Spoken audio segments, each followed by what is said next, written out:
All right, Knicks fans, we need to talk. Because what's happening at the center position right now is honestly driving me a little crazy. And I don't think enough people are talking about it the right way. So stick with me for the next few minutes. Because there's a lot to unpack here. And if you agree with even half of what I'm about to say, smash that like button right now before you forget. Because it genuinely helps this channel more than you know. Let's start with the elephant in the room. Mitchell Robinson is gone. He walked into free agency and Boston handed him a 3-year deal worth just under $48 million. And just like that, one of the most athletic, high-motor bigs this roster has had in years is wearing green now. And look, I get it. Business is business. Players chase the bag. That's the league we live in. But it still stings watching a guy who fought through injury after injury to give us energy off the bench walk out the door for a payday somewhere else. That's the reality of this era of the NBA. Loyalty only goes as far as the largest number on the contract. Now, here's where it gets interesting, and honestly a little confusing, if you've been following the front office's moves this summer. Instead of running it back with what we had, the front office decided to move on from Ariel Hikporti entirely. Just cut him loose. And in his place, they brought in Andre Drummond, a guy who spent the last 2 seasons in Philadelphia averaging 6.5 points and 8.5 rebounds a night, starting in 25 of the 63 games he played. Now, don't get me wrong. Drummond can still rebound with the best of them. But is that really the answer at backup center for a team that has championship aspirations?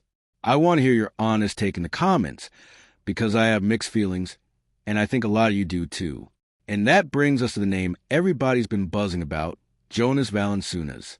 This man just got released by the Denver Nuggets, and almost immediately his name got connected to the Knicks.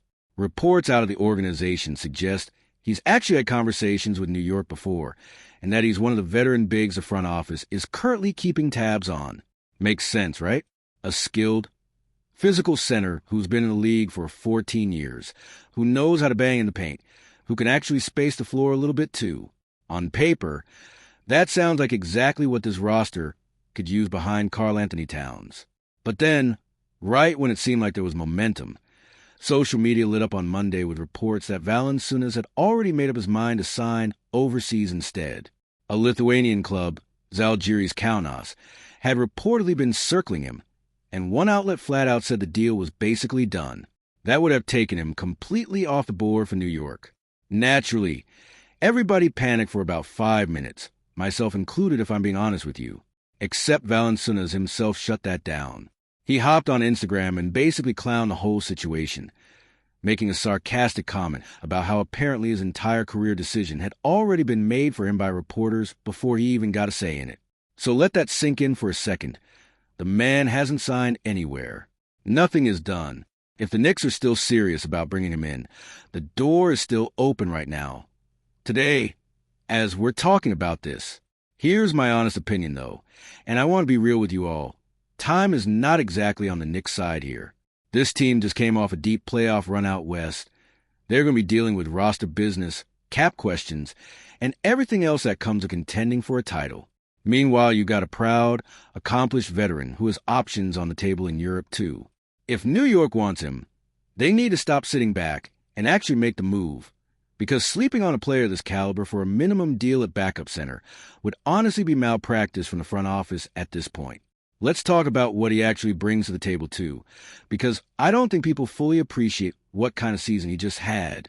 Playing behind Nikola Jokic of all people in Denver. In 65 games, only 6 of them starts, averaging just 13.5 minutes a night. The guy still put up 8.5 points and 5 rebounds a game. That's efficient production and limited run behind arguably the best offensive big man alive. Now, yes, his playoff minutes got squeezed down to barely 6 minutes a game across 4 appearances. And I understand why some of you are going to point at that and say he's on the decline. But let's be honest, that's a role and a rotation issue in Denver, not necessarily a reflection of what he could give a team like the Knicks in a clearly defined backup role.